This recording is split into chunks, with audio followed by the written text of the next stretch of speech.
Good evening, everyone, and greetings to you all from Thailand. Hope you are all safe. And the topic today is, how do you live a simple life? Each week for me is I try to bring in and introduce new concepts each week, just a small one. Also to share with you different tools that you can utilize and implement into your life to help to improve it. This topic for me is important because of the way our society and the way our world is working now. In the modern times, with capitalism, with the things that we're involved in, it can get very busy. It can get very overwhelming. So for me, I just wanted to give you a different perspective for those who are wanting a more simple life. So already, if you have not seen, I introduced you to the concept of minimalism, but not the minimalism that many people are talking about, but minimalism from the Buddhist monk approach in the monastery. Also, I shared a concept of how to live in alignment, making sure that the things that you do, the way that you speak, how you act, and how you live actually matches your values. So again, those are some additional tools for you to develop a more simple life. In this video, we're going to introduce a new concept, and that is how to use things for its intended purpose. Many times when life gets tricky, it gets a bit chaotic, and we're not sure how to rebalance. We're not sure how to, I always hear this, like, I just want it simple all over again. This is a bit too much, and it's complicated, and everything is interwoven, and it can feel too heavy. So one of the things I want to use is our training in the monastics. So I understand in the outside world, before myself coming to ordain as a Buddhist monk. At the time, I was working as a licensed marriage and family therapist in Malibu, California, working with drug treatment patients in a drug treatment center. Also, on the side, I had my own private practice called True Nature Counseling Center. I was also working as a professional dancer, doing modern ballet, hip hop. So I understand the stressors that are out there. And with the profession that we choose, with the people we hang out with, the place that we live, the culture and the society that we're part of, it comes with a set of lifestyle. And many times we can get carried away, or many times we can get lost in it. Again, not for everyone, but for some people, and this can be normal. So when I came to the monastery, one of the things for me that I want to share with all of you is how they train us. And one of the standout part is how to use things for its intended purpose. Because in the outside world, sometimes we just do things, we use things, we get involved in things, and we don't even know what it's for in the beginning, or we forget what it's for. But with the monasteries, everything is intentional. And we're trying to go back to the basics and the basic trainings. And with that, we have to go to the foundation. And when I talk about foundation, I'm talking about when we use things, what its original purpose, and then also to change our relationship with these things. And let me give you some examples. But everything we do, like I said, here in the monastery, it's with a purpose. And the purpose for us is to train our mind. And when we're able to train our mind, then we can develop wisdom. And when one has wisdom, then they can use that to teach oneself. They can use that to see reality as it really is. And when you can do that, then it decreases your suffering. And that's just a very simplistic explanation. But already coming into the monastery, one key thing to point out is when we are first ordained.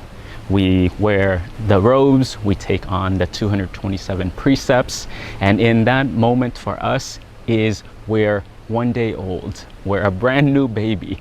So maybe in the physical world, you're 20, 30, 40, 50 years old. But again, in the spiritual world, this is brand new. And maybe you have that experience. You're a CEO, you have your own business, you're successful, but that's the outside world. And when we come into the monastery, they're trying to teach us a new language, a new way of being, and again, guiding us to that inner world. So with this, then we have to develop a new relationship with the things that we're used to doing. For example, just eating. When we're in the outside world, and I'm speaking for myself, back in my old life, for me, I was eating 6 times a day. I was on a meal plan. Every 2 hours I would eat, depending on if I was bulking or if I was cutting. It would be around 1,600 calories when I'm cutting. And again, this was for the purpose of the looks, the vanity. And I'll be honest, because as a professional dancer, as a person living in the lifestyle that I was living, it was important. And with that, then my relationship with food began to change, where I did not care about the nutritional value, or at least it was not the priority, but then the goal for me was to have the results of the appearance, the vanity metrics. So when we come to the monastery, we learn that what is food for originally? And what they teach us is that food is for sustaining of the body. And that's it. That's why we eat, to sustain ourselves so we can be alive. And in our world is when we are alive, then we can have another day to practice ourself, to improve ourselves, and to develop our mind. So coming from a world where I was eating 6 times a day, what I wanted, the way I wanted, to now learning how to use food for its intended purpose. Here we eat only 2 times a day, so breakfast and lunch, and then the rest of the time it's empty, simply because in the monastery we don't need that much energy. Our focus is really on meditation and our meditative experience and practice. So with this kind of lifestyle, it's just not required. So was it difficult in the beginning? And my answer is yes, it was very difficult in the beginning, simply because I was used to the taste. I craved hot foods. I craved spicy foods. I have different palates, and for me it was regarding preference. I want this, I want that. I want coffee that happens to be Starbucks because it tastes amazing. Not just regular coffee, but the Starbucks coffee that I'm used to. And I want it cold with ice and with whipped cream. So again, these are the things that we're used to. But coming here, it was teaching ourselves just the bare minimum, just the bare essentials, and then it teaches us how to just get the right amount. The right amount for what? And again, the right amount to sustain ourselves. To consider that if you get too much, then you get tired, and when you get tired and sleepy, then it affects your meditation. If you don't get enough food, then you'll be hungry for the rest of the day.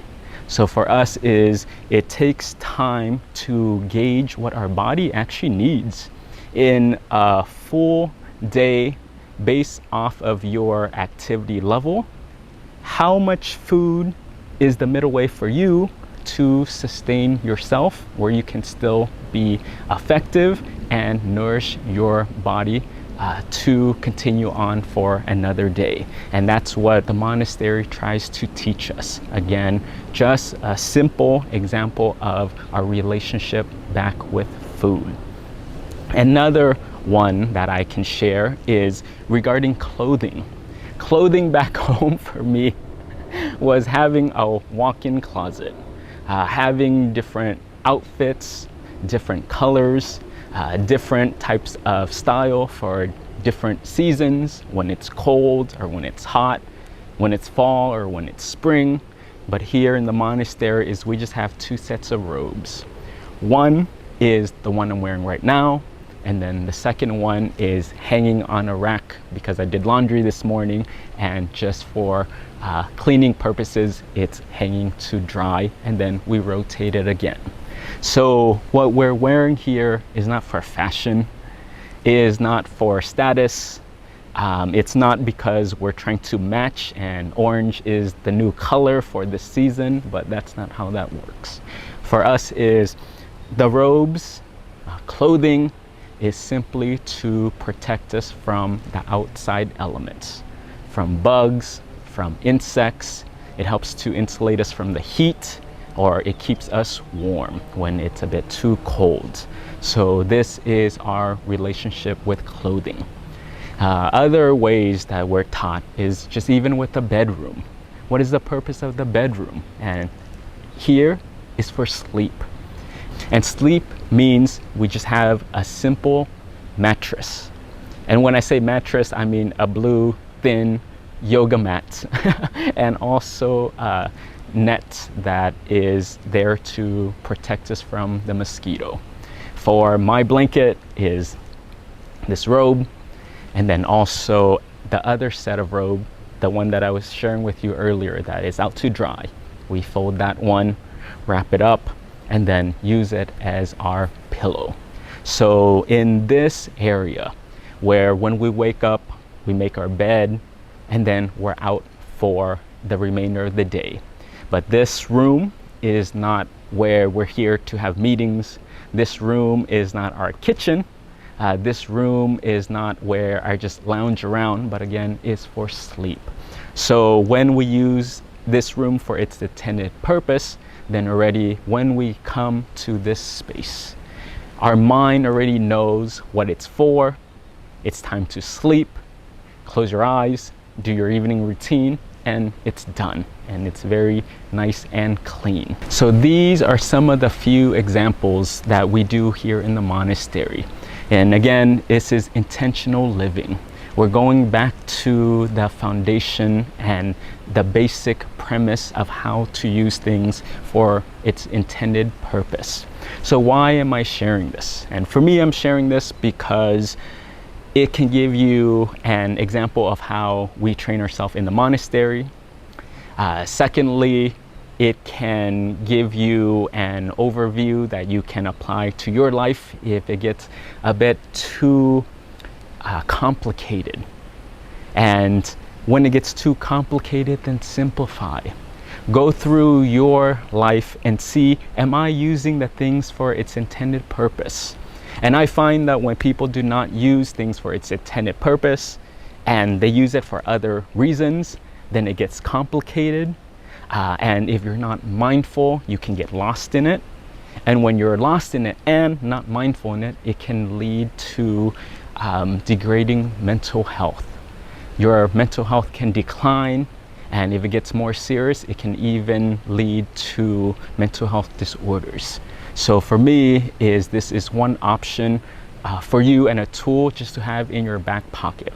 If your life is working and there's no issue, not a problem. But for you, if your life is a bit too complicated and at any time you want to switch to reboot a little bit and come back to the basics, try this. Now with this framework, run through your life and see where can I make some tweaks or get back to the intended purpose. Here are some examples for anyone who is out there listening. What is your relationship with social media? And people always ask me when they come to Thailand, and they say, Venerable Nick, is social media bad?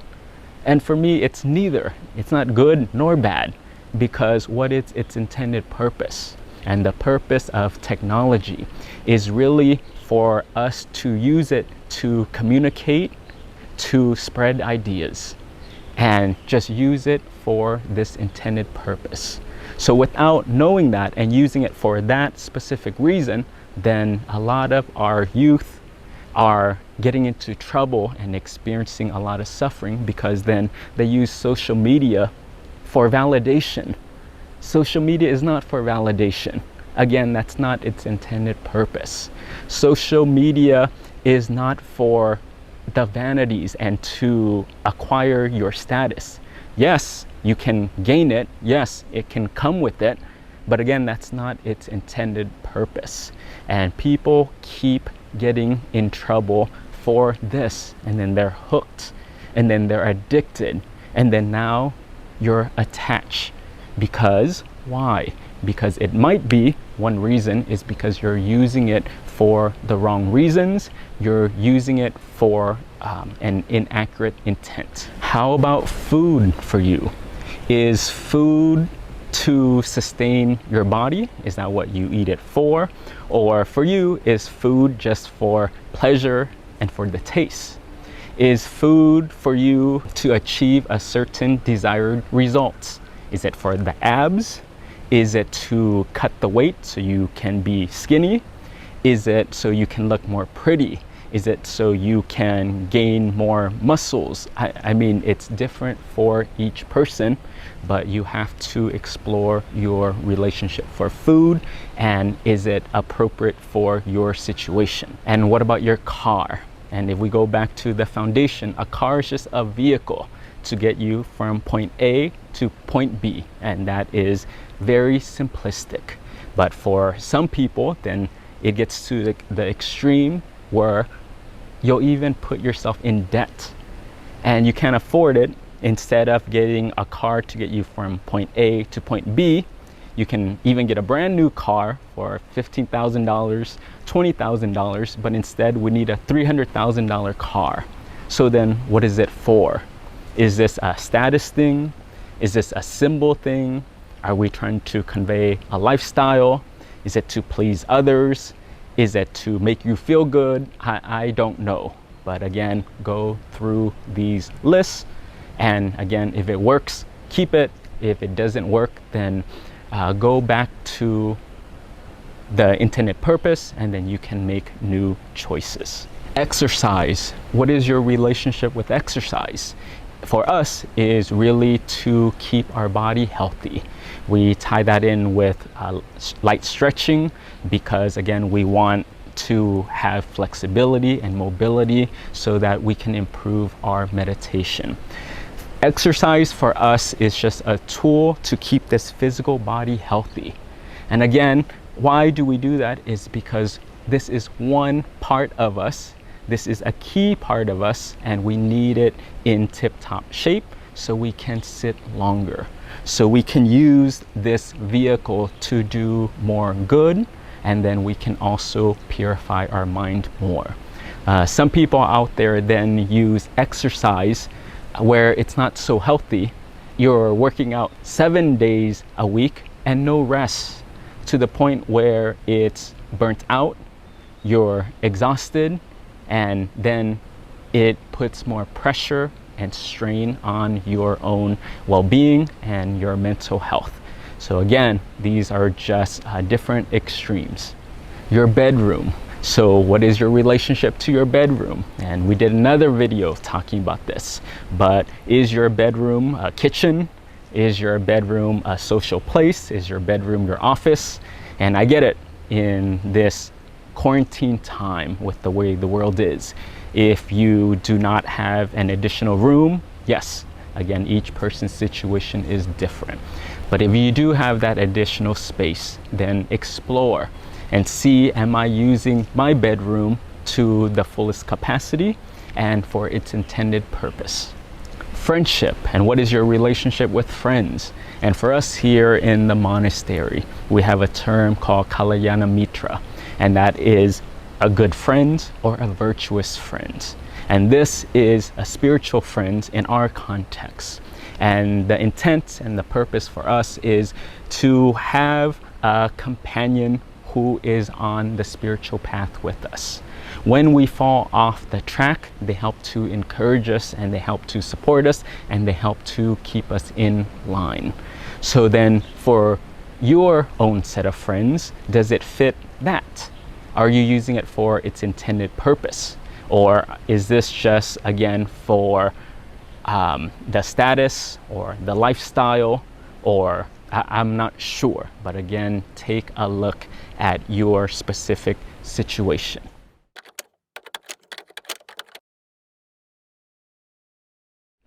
So I share this as something to consider. And again, everyone's situation is a bit different. And depending on the different phases in your life, the lifestyle that you engage in, the kind of work that you do, all of this will vary. But it's just food for thought. Again, if it helps you, use it. If it doesn't, then you can discard it. But my intent for this really was to just introduce the concept of using things for its intended purpose. And when you can do this, I just feel that it makes life so much simple and so much easy.